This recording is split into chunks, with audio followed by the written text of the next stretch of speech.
You are now listening to The Unwavering, the movement dedicated to educating and empowering the brave men and women who have or are still serving our great nation.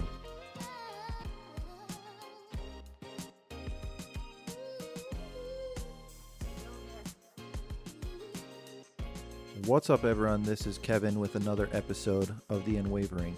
Just wanted to take a quick moment to say thank you for all the support that we've been receiving. Just having this platform to be able to help service members, whether that's active duty, the reserves, or even veterans, as well as their family members, has just been an amazing opportunity. So we're super pumped to continue with a second season of the Unwavering podcast. And today we have a pretty interesting topic. Just in conversation with some of the guys I served with, some of them have chosen to get out of the Marine Corps and transfer to different branches of service. And so I kind of wanted to take a moment to talk about what some of those requirements may be if you're looking to transfer to a different branch, and just overall what the experience is going from the Marine Corps to a different branch of service. So all that being said, I'm going to go ahead and hand the mic over to a good friend of mine and let him introduce himself. All right, thanks, man. This is Staff Sergeant Leigh Zelepugas. I joined the Marine Corps, I guess the DEP, back in 2008, but I did step on the yellow footprints early 2009. I did 9 years. It's very uncommon for somebody to do that and then get out and specifically transfer to a different branch. But back in early 2018, I transitioned to the Army National Guard and came right into being a recruiter for the National Guard. I know that that sounds weird. Like, how do the guys that only do the whole 1 weekend a month thing have recruiters? Well, we have full-time, technically active duty recruiters that make that happen. Yeah, it's definitely pretty rare that I've seen, and I'm sure you could say the same thing, that guys get close to that halfway mark and either decide to get out of the military or, in your case, transition to a different branch. So I'm glad that you kind of have both these experiences to talk about and share with us today. But the first question I wanted to ask is, why did you join the military? What brought you into the Marine Corps, and what were your goals or aspirations? Like, what were you looking to achieve? Man, this is taking me way back. So I was your atypical high school kid back in the mid-2000s that when he got a call from any recruiters, I gave the non-appropriate response every time that they called. And I wasn't like anti-military or anything like that. I honestly didn't even know what that even meant. I didn't know. I didn't really care for politics. I didn't pay too close attention to that. When I was in high school, all I really cared about was music, playing music. I kind of got into the gym and sports. Those were really and skiing. I'm from Colorado, so of course I like skiing. So that's what I focused on. I didn't care about really what the military had to offer. I didn't really know anybody other than my grandfather that, was in the Navy back in like just post World War II. So other than that, I had zero influence on the military. I was wanting to go to college. I went to college for a little bit. Really wasn't the thing for me at the time. I didn't take it seriously. Really considered it nothing more than like 13th grade, if that makes sense. So I didn't take it seriously. I did okay, but eventually came to the point where I knew that my heart wasn't in it, so I'm just going to not go. And, well, I became just another workforce individual. Some time passed, and then I eventually found my way into just kind of, I guess, a rut. I know it sounds weird, but, I was in a band. The band thing didn't work out, just like anything out there that's hard to obtain as far as a dream is concerned. I had to be realistic. I had to make goals for myself, and I had to look towards the future. And I know that the couple of jobs I had wasn't going to bring me there. So at the time, I was working at, I guess out here on the East Coast, a lot of people are familiar with either Bell Tire or Discount Tire. Over on the west side of the country is Big O Tires. So I was working there for a while. I do like working with my hands. I made my way up to be nothing special, an alignment tech, no big deal. But we hired a guy who had just gotten out of the Marine Corps, who was in during that initial push back in the mid-2000s as a tanker. So this was 2007, 2008, and he would just talk to me about, his experience. And I had like this like sense of belonging, which is one of the little dog tag things you choose when you sit down with a Marine recruiter. I didn't know it, but that's something that I yearned for and that I wanted really bad. Yeah, September 11th, 2001 rings very true and very close to a lot of our hearts, especially those who serve. So that was something that was always in the back of my mind that, I wanted to contribute towards preserving the freedoms that we live under. And then one day I was just at work. I was working at a GNC. And back then, social media, even just internet on our phones wasn't that big of a thing yet. So I flipped open the phone book, found the phone number to the nearest recruiter, gave him a phone call. Next day, I was in his office, taking out all my facial piercings and signing documentation to become a poolee in the delayed entry program. So I depped in summer of 2008, wasn't supposed to ship off till the following summer, but I was afforded the opportunity to go a little bit early and join the Marine Corps back in 2009. And the things I was hoping to achieve, just like I think everybody when they initially join, is, oh, I'm just going to do my 4 years so I can get college paid for, get out, and then go live the rest of my life.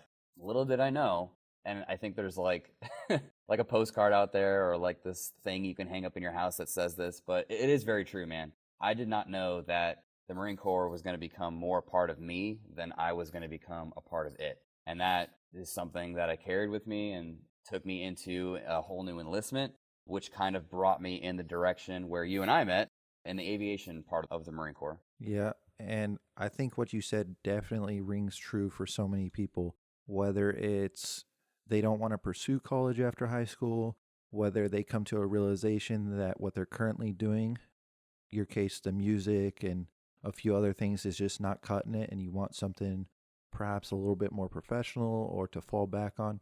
Or again, the third one that you mentioned, pursuing an education. Those are probably some of the most common things that I've heard. And I'm sure that now you're in a position as a recruiter, you probably hear that all the time. I want to travel the world. I want to get a paid education. And those are incredible benefits. But like you hinted at, and I don't know about other branches, obviously, I was only in the Marine Corps, but joining the Marine Corps was something different. Like, yes, I had some of those intentions, right? Like when I first joined, I didn't want to pursue college. I did want to serve my country, but close to the end of my 8 years, it became so much more than just, hey, I don't want to go to college. So just good to kind of hear you say that and mention some of those reasons why people join, because they ring true for a lot of people. And just like you and I think the military service can, for the right people, be extremely beneficial. So thanks for sharing those parts. The next part I kind of wanted to get into was for those who maybe are not familiar with the Marine Corps or jobs in aviation, what was your MOS while you were in the Marine Corps? And can you kind of give us a bit more detail for those who may not be familiar with it? Yeah, of course, dude. So I have a very different path. I initially enlisted not necessarily into an open contract, but into an open, I guess if you want to call it like logistics contract. I didn't know what that meant. I just nodded my head. Yes, okay, cool. Sign my name. I just want to get out of here kind of deal. And then I remember we were up north, I believe, second phase, and I don't know why I remember this, but we were cleaning our rifles on our man, I forgot what those were called, footlockers. And my drill instructor was telling everybody what their MOSs were going to be. And finally, he got to me, looked at me right in the eyes, and told me I was going to be a maintenance manager. I'm not going to tell you exactly what he said or what he thought that was, because it's explicit. But honestly, I don't know why my head went to this, but I thought I was going to be a janitor. And I guess I wasn't alone in thinking that, because when I finally got to MOS school, when we finally sat down in our class at good old Camp Johnson, my instructor said, I bet you guys think you're going to be janitors, right? All of us were like, yes, Sergeant, yes.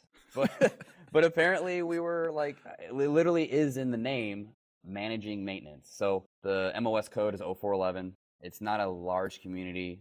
It's very diverse. And if you do your time and make the right moves within your career in the Marine Corps, definitely can be frugal on the outside. I mean, logistics literally runs the world, you know what I mean? So I learned how to kind of do the job. Wasn't too excited about it. I did get stationed at Miramar, which is amazing. A lot of people don't understand what Miramar is all about. If you don't, and if you're listening to this and you're still in the Marine Corps, I highly recommend you get orders to Miramar. It's literally right in the heart of San Diego, and it was an amazing experience.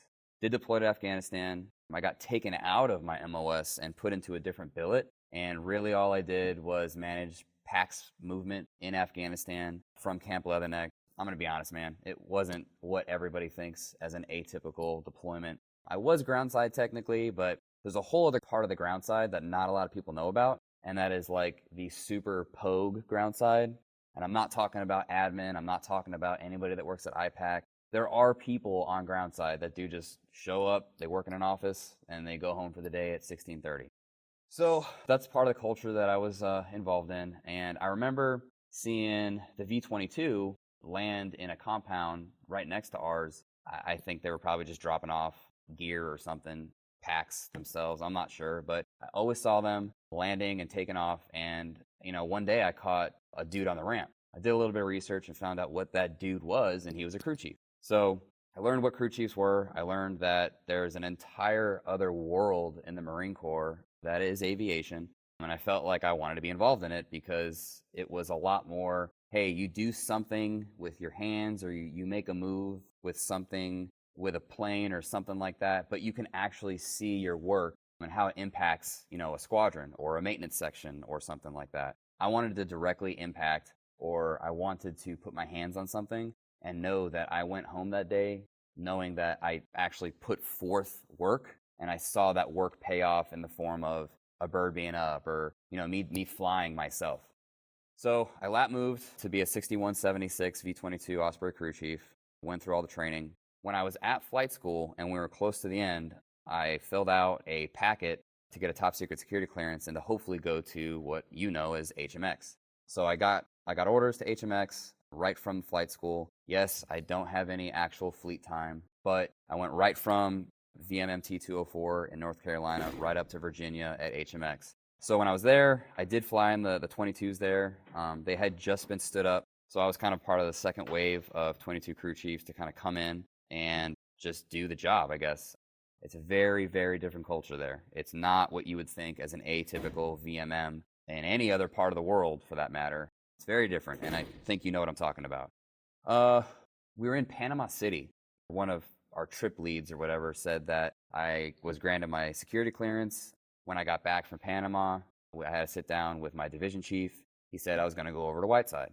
I mean, I know you know what that is. I don't know if you went straight over there or if you started out on the other side and came over when everything was good, but it took some time for me to do that. I didn't like it at first.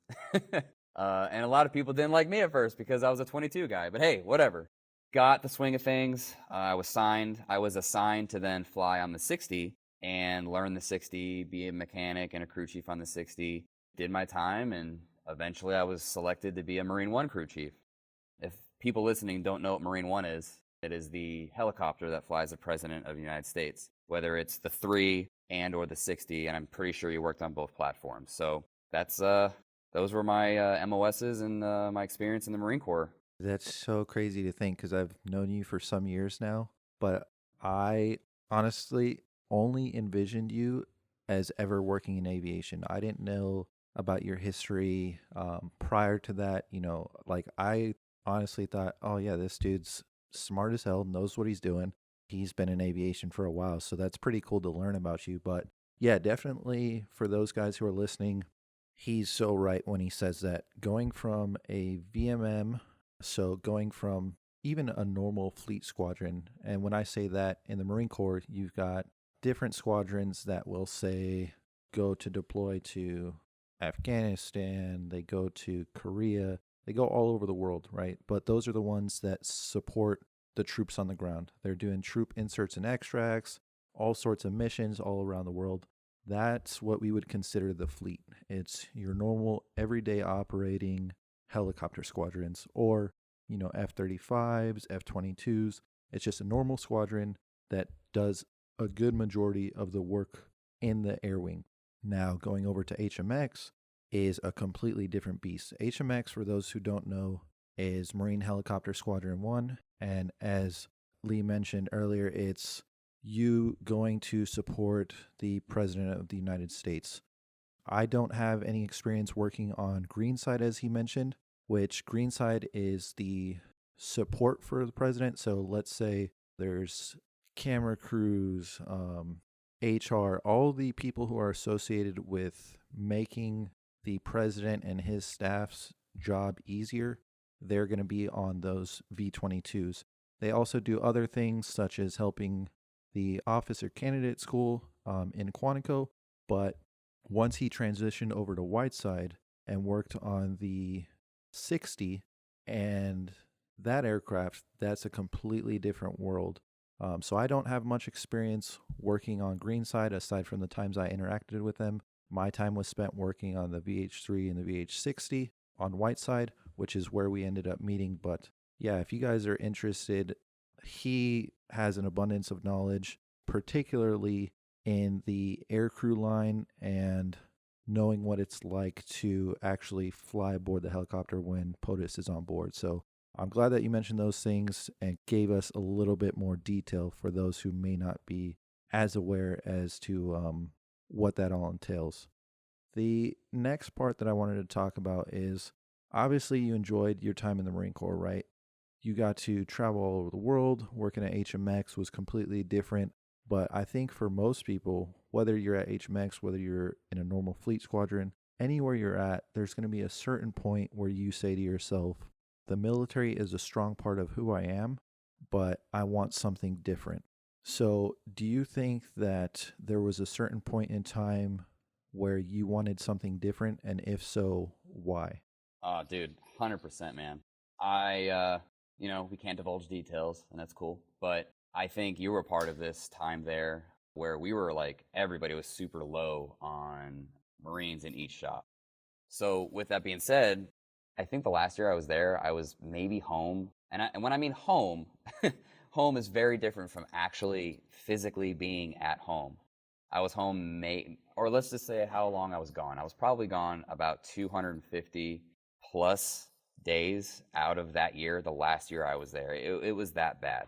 Whether that was going to support the president in different areas of the world, or just the fact that since we just don't have anybody, when I was back at Quantico, I mean, we were working 10, 12, 14-hour days more than often than not. It was 7 days a week. So that year just really beat me down. I was sick and tired of raising my family through a iPhone screen in a different part of the country or a different part of the world. And I know that I'm kind of like complaining about being away and, oh, he got to stay at, 5-star hotels in the Philippines or in Spain. Yeah, that was cool, but I mean, I'm a family man, and what's cool to me is watching my kids grow in front of my eyes, not in front of a computer. So I knew that at that point, it was honestly going to be just the same exact story, whether it was at HMX or at a different Fleet Marine Corps squadron. It's not for everybody. The active duty lifestyle, it just really is not for everyone. And, I don't think I'm the only one out there that thinks that. So I had to find something new. I had to find something different. And in that last year, I spent the entire year getting ready for my transition. Actually, probably a year plus. Whether that was, building up my LinkedIn, constantly applying for jobs. Whenever I had some free time, even if I was home, I would just be on my computer, just constantly sending out my resume, building my resume, making my resume better. Because I knew that I wasn't just your single Marine getting out that didn't have to have a very solid plan, even though they should. I was a Marine who was married, 2 kids, and I had a mortgage to pay for. So that was something that I thought of every single day. And there is absolutely no way that I can fail if I'm choosing to separate on my own accord. It was hard, but I mean, eventually I kind of found where I was today. And I knew that I wanted to do something that was, and this was going to be very hard to do, but I made it happen, was find something that had the same benefits, same pay, or about the same pay, but I was able to come home to my family every night.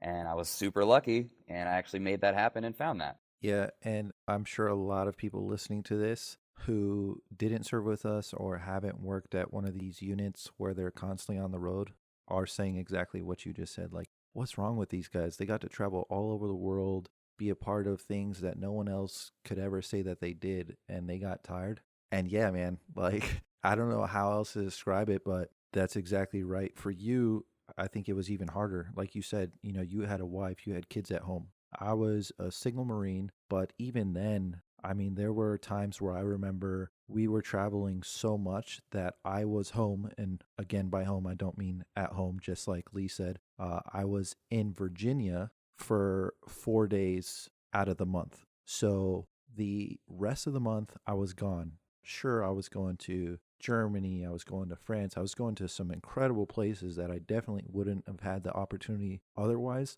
But I think just like everyone else, it almost comes to a point where it's like, this is fun and I love the mission that I'm a part of. But at the same time, I do want to spend more time with family. I do want to go out and have fun with my friends. And for me, a big thing and part of the reason why I got out was I felt like in aviation, HMX was the pinnacle. I felt like, okay, this is the best thing that I could have done with my military career. I've got incredible work experience. I have credentials from Sikorsky helicopters. I have all this education and I have this TS clearance.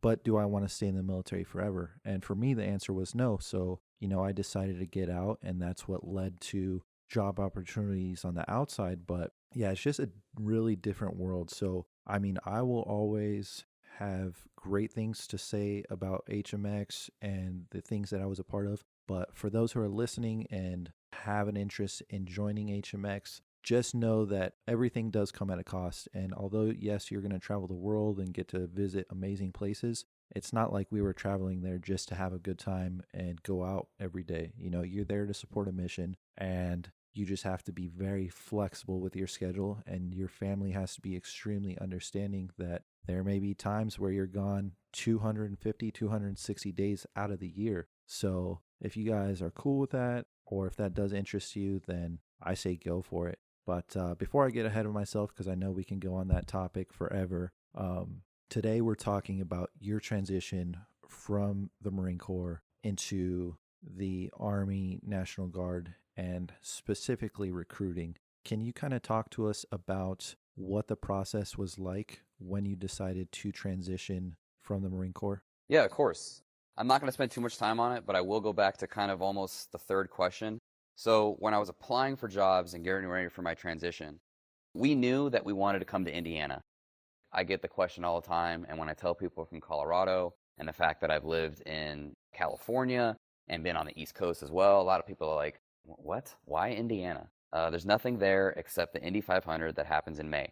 Yep, that's 100% correct. However, we knew that we wanted a support system, and my wife's father had recently retired from DFAS, which is how all military service members get paid, and he just stayed here. So we knew that, we wanted a support system, and we knew that we wanted to be close to family. I have a lot of family up in Illinois, and I have my sister who's married to a Green Beret. They're down in Kentucky. So it's kind of central, you know what I mean? Not too far of a drive if we want to go see somebody. Also, cost of living here is outstanding. Again, it's Indiana. It's not too exciting, but I bought a brand new house for $180,000, and you can't do that anywhere else in the country. So anyways, I had applied for a job posting to be a 60 technician, just be like a maintainer at a Army National Guard unit, which is close to Indianapolis. Didn't hear back, just like typical case of trying to get a job. You don't hear back from something you applied to. So I followed up. I think I've Googled an operations office, or maybe what would be considered, for our experience, like maintenance control or something like that. And eventually the phone just kind of got handed off from one person to another, because I told them hey, I'm this is my past experience. I applied to just be a 60 tech. And a lot of the guys were like, nah, man, you don't need to be doing this. And they heard the whole prior service Marine thing. And my boss has been actually kind of walking in and out of the office right now. But I eventually got a hold of my now, what you would consider to be like a staff NCOIC. He put me in touch with one of his recruiters. One of his recruiters was really good at handling prior service individuals and bringing them over to the Guard. But honestly, man, the process, it had to be seamless. I didn't want or didn't need any sort of break in time or anything like that. I had to literally hang up my flight suit one day and put on Army OCPs the next day, because again, my family's livelihood depended on it. So before long, I was on terminal. I was signing paperwork in my recruiter's office, and I actually had to go through MEPS all over again. And it was kind of crappy. I Didn't know that you could use an exit physical to suffice for that MEPS requirement. But hey, neither here nor there. I'm not going to judge because now I'm in that profession and I understand kind of how it looks behind the scenes. But yeah, I went through MEPS. I got qualified again, which I was very nervous about, being a 31-year-old, and took a couple of weeks for me to get on orders. And here I am today in what is known as AGR, or Active Guard Reserve. So again, I had to find something that transitioned over to have the same type of benefits, the same pay, and everything I got from the Marine Corps, even down to awards, everything transferred over. Time and service, time and grade sort of started over, but everything was a fairly seamless transition. And I didn't have to go through any like MOS schools or anything like that other than recruiter school. So it was a very smooth transition. But that was something that I expressed to my recruiter from the get-go, and I made him work.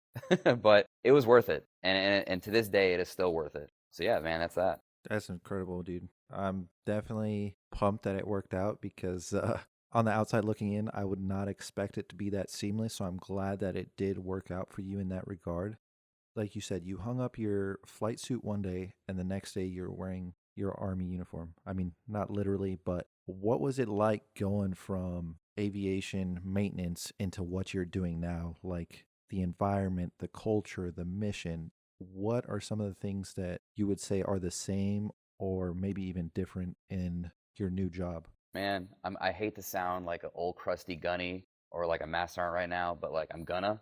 And I think that you can attest to this too. And even some of the other guys from our squadron that you've talked to that I've listened to on this podcast, you don't know it, but when you're in what is known as the suck and you're getting beat down and dragged through the dirt, you're building character, you're building a work ethic that will take you far and will push you beyond your peer group or even maybe your like leadership in a job that you take in the future.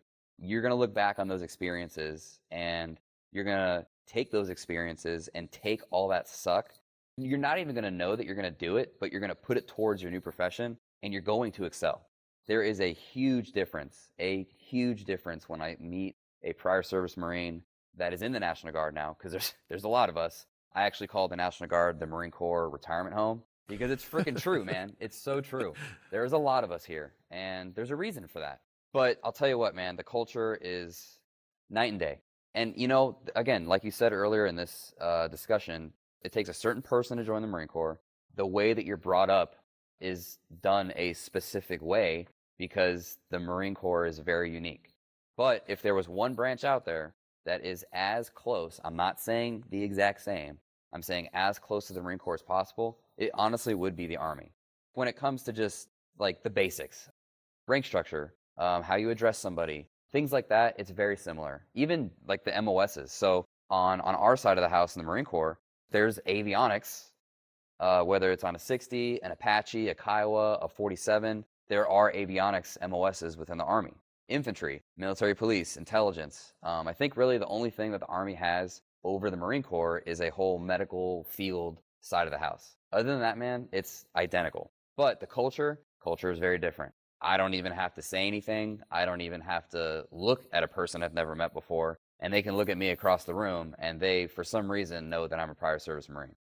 You know this. We carry ourselves in a different manner, and that is very apparent in a different branch of service. And not a whole lot of branches of service within specific MOS career fields like transitioning Marines coming into their territory.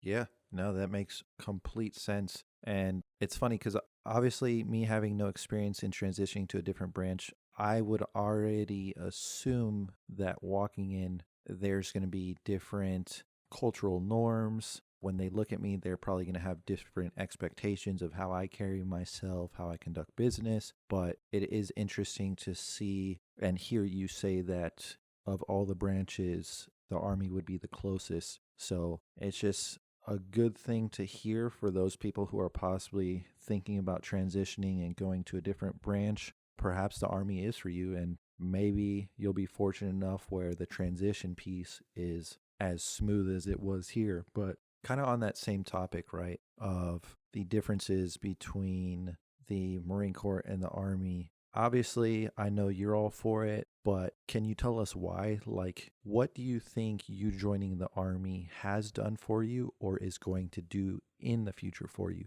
Do you think it'll expand your network, offer you new benefits and resources, open more doors for the future?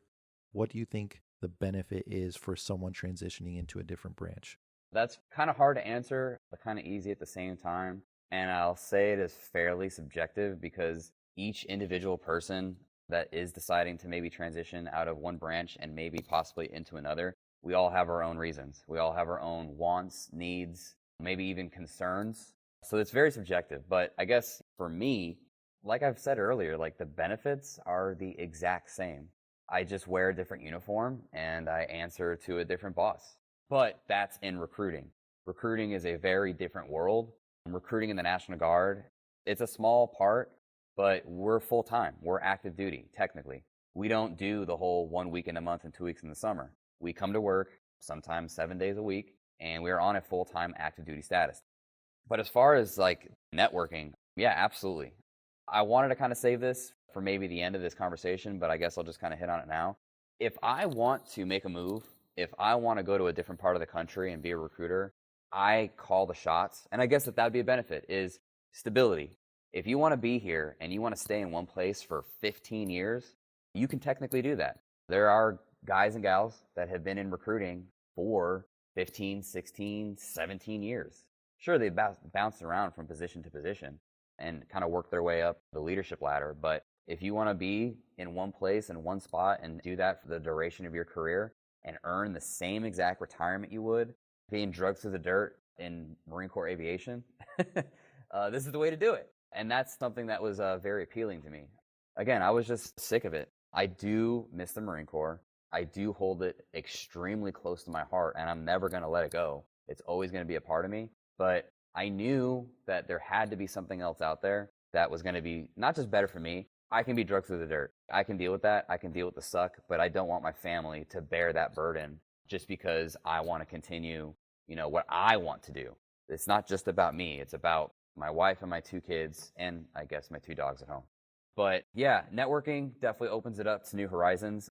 But I think that this might caveat into the last portion of this discussion. Any active duty Marines serving on the East Coast or the West Coast, there is a brand new program being stood up or has been stood up called the Marine to Guard program. Talking to those guys and getting a feel for what they do on a daily basis has me very interested to go over there and do that because you're literally stationed out here on the East Coast. I think you're at Lejeune, but you bounce around from New River to Quantico to DC, all the way down to Albany, Georgia at the logistics base down there. And if you're West Coast, I think you're stationed at Camp Pendleton and you bounce around from Hawaii, I think even Japan, you go down to Miramar, and you go over to Yuma. And all their job is to basically take Marines who are transitioning and see if they're interested in the Guard. It's a seamless transition. You get your DD-214 from IPAC, you go out on the parade deck at whatever base you're at, you raise your right hand, and you swear into the National Guard. So knowing that for transitioning Marines is huge because you don't know it yet. But when you get out and you hang up that uniform for the last time, you're eventually going to miss it. And coming into the Guard is highly beneficial because you still get that sense of belonging. You still get that brother or that sisterhood. But now you sort of can control your own future and your own destiny because you're not getting slapped with orders every 2 or 3 years. You're not going from one side of the country to the other. If you want stability, the National Guard is a very, very good way to go. Dude, I'm in. No. It's funny you say that, man. It's so funny you say that because I remember when I was having this exact conversation with my division chief at HMX in flight line, I wasn't even trying to sell him. I was literally just telling him what I was about to do, and he was like, wait a second. How do I do this? And it makes complete sense, right? Like, obviously, the Guard wants to take the best of the best. And I'm not here saying, oh, the Marines are the best of the best, blah, blah, blah. I'm just saying the National Guard is going to want to take individuals from prior military backgrounds, right? So whether that's the Navy, whether it's the Air Force, it makes complete sense for them to implement programs that are specifically designed to take prior service members and give them that seamless transition into a different branch. Because, like you said, it may offer you the lifestyle that you wanted with maybe less of the drawbacks. And some of those drawbacks for people who are married, do have children, is the travel aspect. Not everyone wants to deploy to Afghanistan, to Japan, so on and so forth, X amount of months out of the year. So them doing programs like Marine to Guard makes complete sense in my mind. But yeah, it's crazy, dude. It just thinking about it. I've been out for 3 years now, and to this day, I still feel like there's nothing else that compares. When I was at NASA JPL in Los Angeles, that was great, and I made amazing relationships, friendships, and I really loved my time there, but I don't think it was the same. There's something about being on active duty and being in the suck, as you said earlier, which pretty much all that means for everyone who's trying to guess at our lingo is you guys going through hardships together, right? Whether that's constant deployments, whether that's you never being home and you guys just talking about how stressful it is at home, trying to balance that work-home life. That's just really what we're talking about. But it does change you, and it does help mature and prepare you for future evolutions. Like he said, it gave him a set of skills and a drive that has helped him excel in the Army National Guard. And it may do the same thing for others. So I'm glad that you touched on those things. You definitely jumped right into the next question, which I'm glad that you did. But because of that, I want to say thank you. This episode was extremely impactful, and I'm sure that that line that you said may actually interest some people. So that being said, if people are interested in learning more about your story, whether that's the Marine Corps side of the house or now the Army, and they're looking to join, how can they contact you? Honestly, just give me a call. My number is 317-331-3839. I'm not going to drop social media tags or emails or anything like that. I'm old. I'm stuck in my ways. So just call me directly. My phone is always on, especially for a prior service Marine looking to better their life or just change their life, but still be a part of some form of the military. I am always down to help out that individual because I know that it was hard. Transitioning is extremely hard. Honestly, I had some pretty dark days. And if anybody is interested in learning maybe from my mistakes or want to hear what it's like being in the Guard, and even if you're coming from a different part of the country and you're not coming to Indiana, I could totally hook you up with somebody local that where you are going to or where you might already be at right now. So again, 317-331-3839. Awesome. Well, Z, again, thanks, brother. I appreciate it. And like I said earlier, man, I definitely want to do some future episodes with you because I think sharing some of the experiences that you went through, comparing things like recruiting in the Marine Corps versus recruiting in the Army are going to be something that the listeners are interested in. So definitely looking forward to linking up with you on those. For everyone that's listening, thank you again for the support. Don't be afraid. I trust Leigh with absolutely everything. Definitely a stand-up guy that you can trust and will point you in the right direction. So if you guys have questions, definitely contact him. That's all we have for this episode of The Unwavering. Make sure to stay tuned in because we've got more exciting episodes coming next week.